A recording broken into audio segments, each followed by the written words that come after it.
Hello बच्चों, Radhe Radhe. Vasudev education में आपका स्वागत है, जहां मैं हूं आपका अपना प्रेम और हाजिर हुआ हूं आपके सामने एक और धमाकेदार वीडियो लेकर।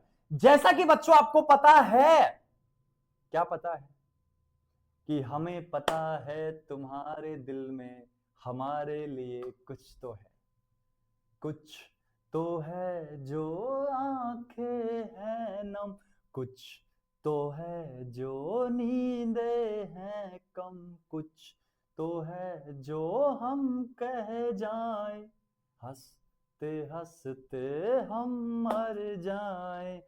जैसा कि बच्चों आपको पता है कि मैंने पिछले वीडियो में बहुलक का इंट्रोडक्शन आपको करवाया था।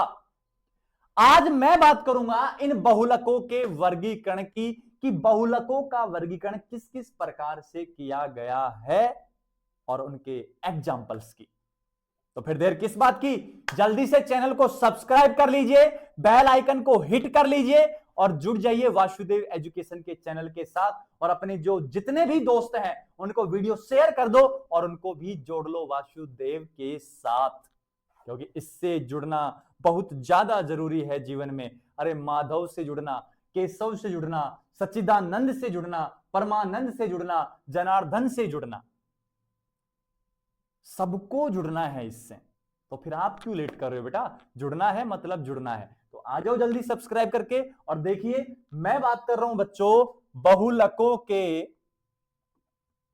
बहुलकों के वर्गीकरण की मैं बात करने जा रहा हूं। ये लीजिए, ठीक है, कि बहुलकों का वर्गीकरण किस आधार पर किया गया। सबसे पहली बात बेटा, बहुलकों का जो वर्गीकरण है उसके लिए कितने आधार बनाए गए हैं? 4 आधार पर बहुलकों का वर्गीकरण किया गया है। माइक को मैं देखता रहा हूं, ज्यादा टाइम हो गया इसको वीडियो बनाते बनाते, तो डेड भी हो सकता है। ठीक है, तो आप भी बता दें सर डेड हो गया कमेंट सेक्शन। सर कैसे बताएंगे, लाइव थोड़ी चल रही है। ऐसे तो समझदार हो बेटा सारे के सारे। अब पहला जो आधार है वो सुनो, पहला आधार है स्रोतों के आधार पर। स्रोतों के आधार पर वर्गीकरण, आधार पर वर्गीकरण, ठीक है। दूसरा जो वर्गीकरण है वो है बेटा ताप के प्रति, ताप के प्रति व्यवहार के आधार पर, व्यवहार के आधार पर वर्गीकरण। और अब तीसरा जो है उसको सुनो, तीसरा जो अपना पास है वो अपने पास है बहुलकीकरण, पॉलीमराइजेशन। बहुलकीकरण की क्रिया के आधार पर, क्रिया के आधार पर क्या देखना है? वर्गीकरण देखना है। ये लीजिए, 4 नंबर जो अपने पास है बेटा वो है प्रत्यास्थता के गुणों के आधार पर, प्रत्यास्थता इलास्टिक के गुणों के आधार पर वर्गीकरण, आधार पर क्या देखना है? वर्गीकरण देखना है। ठीक है बात। तो ऐसे कितने प्रकार से वर्गीकरण करना है? 4 प्रकार से अपना वर्गीकरण है किसका? बहुलक का। अब मैं आगे बढ़ता हूं। आगे मैंने क्या कहा वो सुनो। सबसे पहला जो वर्गीकरण है बेटा वो वर्गीकरण है किसके आधार पर? स्रोतों के आधार पर। किसके आधार पर है? स्रोतों के आधार पर वर्गीकरण कहा गया है। अब खास बात बताऊं बेटा, क्या बताना है? पूछ, क्या बताना है? खास बात यह है कि स्रोतों के आधार पर जो वर्गीकरण है वो भी कितने प्रकार का होता है? 3 प्रकार का होता है। सर कितने की प्रकार करवाओगे आप? सर पता नहीं कितने प्रकार करवाओगे। कुछ कुछ तो मन मन गालियां देते हैं कि इतना बड़ा सिलेबस केमिस्ट्री का कौन पढ़ेगा यार, काश केमिस्ट्री नहीं होती।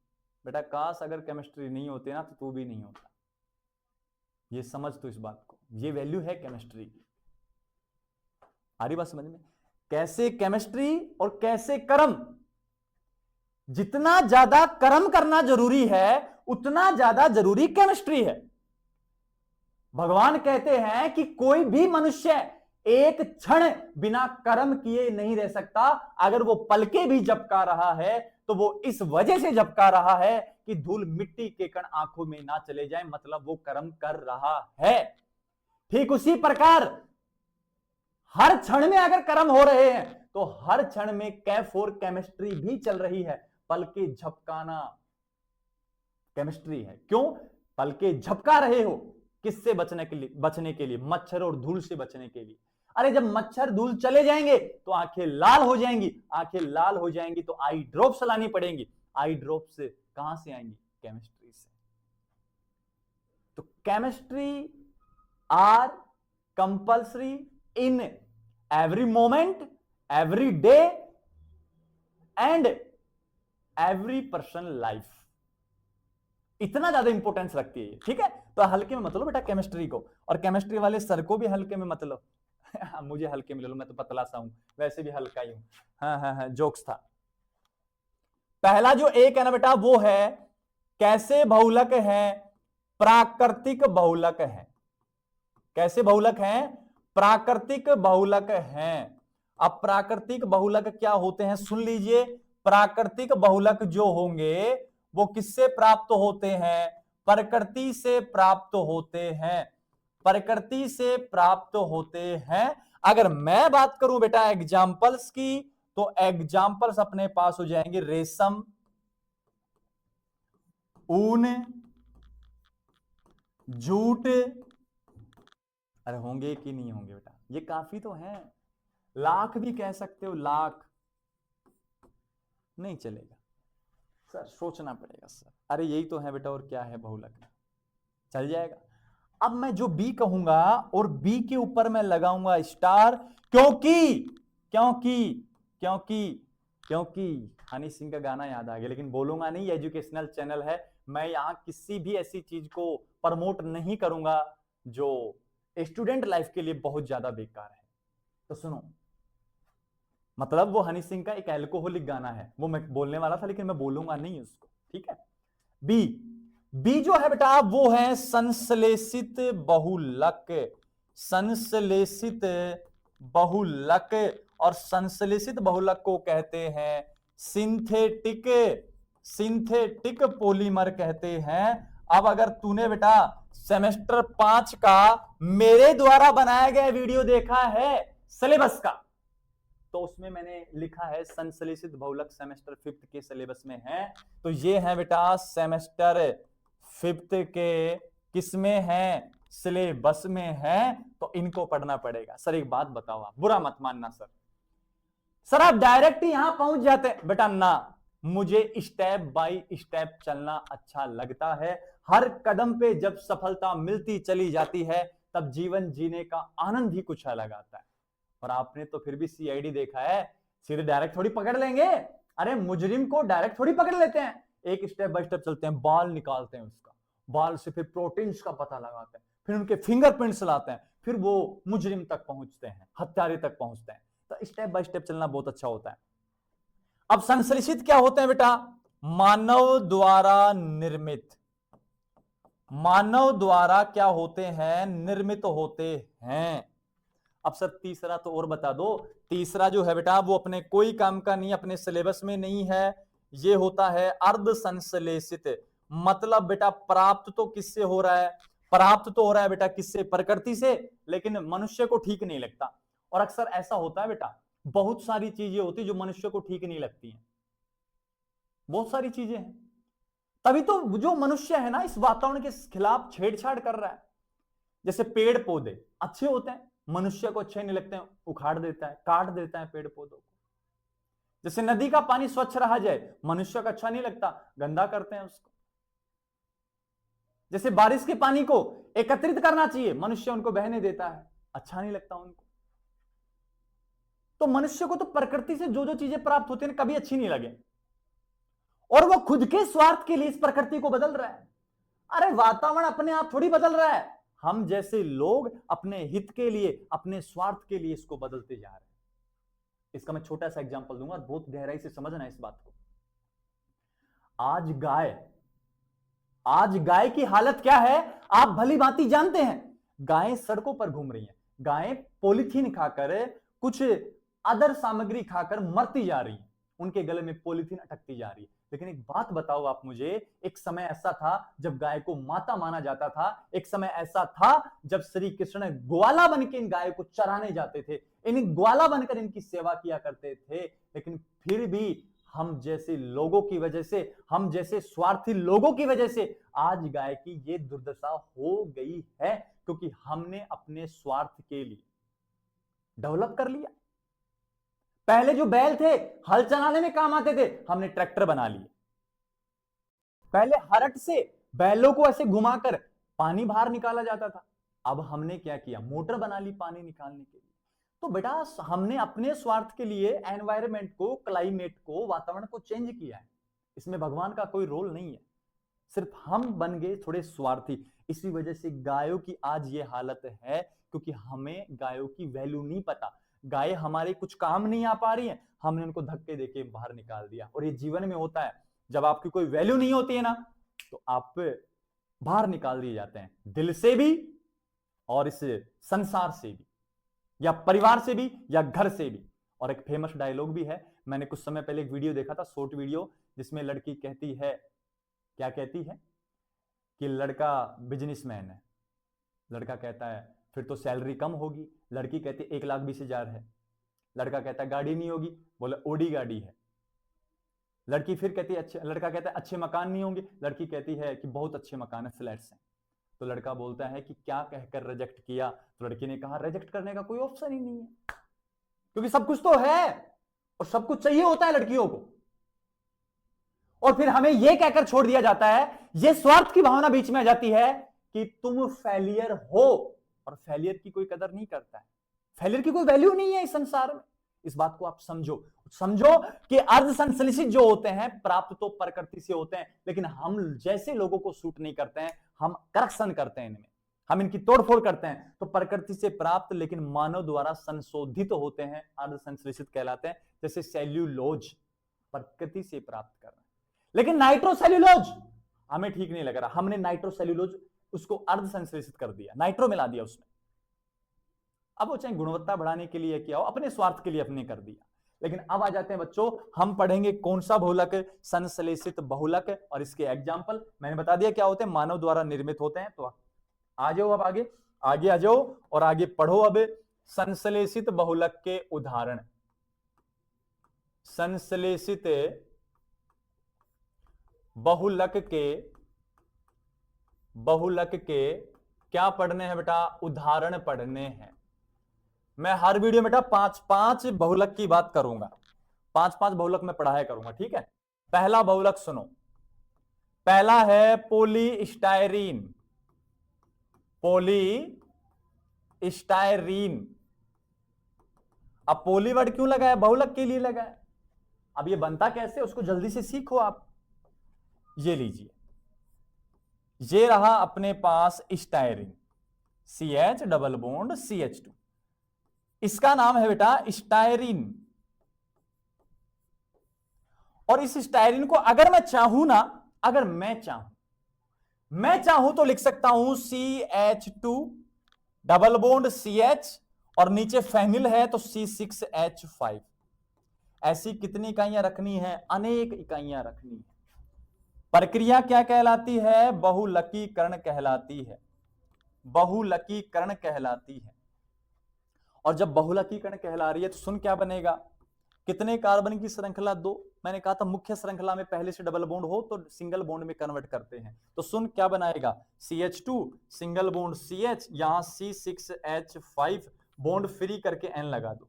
अब ये जो फ्री बॉन्ड बनाया ना बेटा, इनका मतलब पता है क्या, इस CH2 के पीछे CH, C6H5 फिर CH2, फिर पीछे ऐसी इकाइयां N चलती जाएंगी। इसके आगे कौन है, फिर से CH2 CH C6H5, ऐसे रिपीट होता हुआ चला जाएगा। क्लियर है, जल्दी से स्क्रीनशॉट ले, आगे चलते हैं। और इसी का नाम क्या है, पॉलीस्टायरीन नाम है ये, ठीक है। अब आगे चलो, 2 नंबर सुन बेटा, 2 नंबर जो बहुलक है वो तेरे पास है वाइनिल वाइनिल क्लोराइड, पोली वाइनिल क्लोराइड। अब पोली का पी, वाइनिल का वी, क्लोराइड का सी, इसको कहते हैं पीवीसी। अब ये कहीं ना कहीं आपने सुना है बेटा, प्लास्टिक के, पानी के, बिजली के जितने भी पाइप आते हैं बेटा, वो सारे के सारे पीवीसी से मिलकर बने होते हैं, वो सारे के सारे पोली वाइनिल क्लोराइड से मिलकर बने होते हैं। अब ये कैसे बनता है वो सुनो, ये सुन बेटा पहले, CH डबल बॉन्ड CH, और ये डबल बॉन्ड वाले कार्बन को वाइनिल कार्बन कहते हैं, और इसके साथ जोड़ दिया मैंने Cl, तो क्या नाम हुआ, वाइनिल। जुड़ा कौन है, क्लोराइड, क्लोराइड। इसको शॉर्ट में कहते हैं वीसी। वीसी का मतलब वीडियो कॉल नहीं है बेटा, जो अपनी तू गर्लफ्रेंड के साथ लगा रहता है, वो वाला वीडियो कॉल नहीं है ये। वीसी मतलब वाइनिल क्लोराइड, ठीक है। ऐसी कितनी इकाइयां लेनी है तुझे, n। प्रक्रिया का नाम क्या होगा, बहुलकीकरण, बहुलकीकरण, ठीक है। क्या बनेगा बताना, दिखा एक बार, CH2 सिंगल बॉन्ड CH, यहां Cl, ऐसी कितनी इकाइयां, अनेक, इसी का नाम क्या है, पीवीसी नाम है। वीसी से पीवीसी बन गया, वीडियो कॉल से पूरी वीडियो कॉल होगी, ऐसे सोचेगा, सोच ले बेटा, याद करने का तरीका समझ ले। लेकिन गर्लफ्रेंड के चक्कर में मत पड़ेगी, अभी पढ़ाई कर बेटा, जब पढ़ाई कर लेगा कुछ बन जाएगा तो लाइनें लग जाती हैं, फील कर लेना इस बात कुछ है। नेक्स्ट बेटा, पोली, पोली एक्रिलो नाइट्राइल है, नाइट्राइल है, ये पोली एक्रिलो नाइट्राइल, ठीक है सर, सर ठीक है। अब पोली का पी बेटा, ए का ए, एक्रिलो का ए, और एन का नाइट्राइल, पैन बन गया बेटा, पैन। अब ये नहीं कि पैन जिससे बनता है वो पोली, ना ना ना, ये गलत कह रहा है। कैसे होता है वो सुन, CH2 डबल बॉन्ड CH, फिर से वाइनिल कार्बन है क्या, और यहां आ जाए CN, तो इसी का नाम होता है एक्रिलोनाइट्राइल, एक्रिलोनाइट्राइल नाम होता है, AN, AN। कुछ कहेंगे सर मैं तो इसको ना, पिछले वाले को तो आपने वाइनिल क्लोराइड कहा, तो मैं इसको वाइनिल नाइट्राइल कहूंगा। कह दे बेटा, तू होशियार है, अरे तू कह देना, फिर क्या दिक्कत हो रही है, होशियार लोग तो कह सकते हैं। अब जो डफर लोग है वो क्या कहेंगे, कितनी इकाइयां लेनी है, N। क्या होने वाला है, बहुलकीकरण होने वाला है, और बहुलकीकरण होगा तो क्या बनेगा, बोल के बता बेटा, CH2 सिंगल बॉन्ड CH, यहां आएगा CN, ऐसी कितनी इकाइयां, N, क्या बनेगा, PAN, पॉलीएक्रिलोनाइट्राइल। लेकिन इसका एक नाम और होता है जो बहुत फेमस होता है, और इसका नाम होता है बेटा ऑरलोन नाम होता है। इसका एक नाम और होता है, और वो नाम होता है एक्रिलोन नाम होता है। ध्यान रखना, दो नाम और होते हैं, फेमस नाम है इनके, व्यापारिक नाम है ये औद्योगिक नाम है इनके, क्या क्या क्या, ऑरलोन और एक्रिलोन। क्लियर बात, जल्दी से स्क्रीनशॉट लो। चलते चलते यूं ही रुक जाता हूं मैं, बैठे बैठे यूं ही खो जाता हूं मैं, कहते कहते यूं ही चुप हो जाता मैं, क्या यही प्यार है, आपको नहीं करना है। नेक्स्ट बेटा, नेक्स्ट है पोली मैथिले, मैथिक्रिलेट होता है बेटा, मैथिक्रिलेट होता है। अब सर ये क्या आफत आ गई सर, इसका नाम होता है PMMA, प्रधानमंत्री मोदी अमित शाह, ऐसे मत कहना। इसका मतलब है पोली मैथिल मैथिक्रिलेट, क्या होता है सुन बेटा, क्या होता है, CH2 डबल बॉन्ड C, यहां CH3 आ जाए, यहां आ जाए COOCH3, इसका नाम होता है MMA। अब MMA का मतलब मम्मा नहीं है कि मेरी प्यारी मम्मा, नहीं, मैथिल मैथिक्रिलेट नाम होता है, और इसका क्या करवा देगा, N इकाइयां लेकर क्या करवा देगा, बहुलकीकरण करवा दे बेटा, बहुलकरीकरण हो गया, लकरीकरण, अरे ना बेटा लकड़ीकरण नहीं है, लकीकरण है, पॉलीमराइजेशन।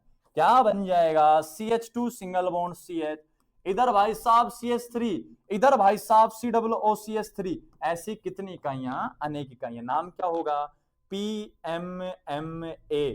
लेकिन सुनो, इस PMMA के मैं लिखूंगा कैसे नाम है, औद्योगिक नाम बेटा। और औद्योगिक नाम क्या होते हैं सुनो, पहला नाम होता है एक्रिलाइट, दूसरा नाम होता है ल्यूसाइट, तीसरा नाम होता है फ्लेक्सी कांच, फ्लेक्सी कांच, और चौथा नाम होता है पर्सपेक्स। ये इसके 4 औद्योगिक नाम है, उद्योगों में इसको इस नाम से जाना जाता है। क्लियर है बच्चों? तो ये थे कुछ संश्लेषित बहुलक के एग्जाम्पल। मिलते हैं नेक्स्ट वीडियो में कुछ इंपोर्टेंट संश्लेषित बहुलक के एग्जाम्पल को लेकर। तब तक आप इनको पढ़ते रहिए। कोई दिक्कत हो तो आप कमेंट सेक्शन में बता सकते हैं। इनके नोट्स चाहिए तो आप हमें टेलीग्राम पे संपर्क कर सकते हैं या दिए गए व्हाट्सएप नंबर पर हमसे कॉन्टेक्ट कर सकते हैं। पीडीएफ प्रोवाइड आपको करवा देंगे। लेकिन जाने से पहले आप चैनल को सब्सक्राइब करके जाइए, बेल आइकन को हिट करके जाइए और शेयर के बटन पे दबा के अपने दोस्तों को शेयर करके जाइए। और साथ में लिख देना नारायण नारायण और वासुदेव वासुदेवाय, और राधा राधा नाम का जप करते रहो, वासुदेव वासुदेव कहते रहो। और जब भी किसी से मिलो आप, जब भी आप किसी से मिलो ना बेटा, तो मेरा तो मानना ऐसा है, देखो मेरा तो मानना ऐसा है कि अब good morning, good afternoon, good evening छोड़ दो आप।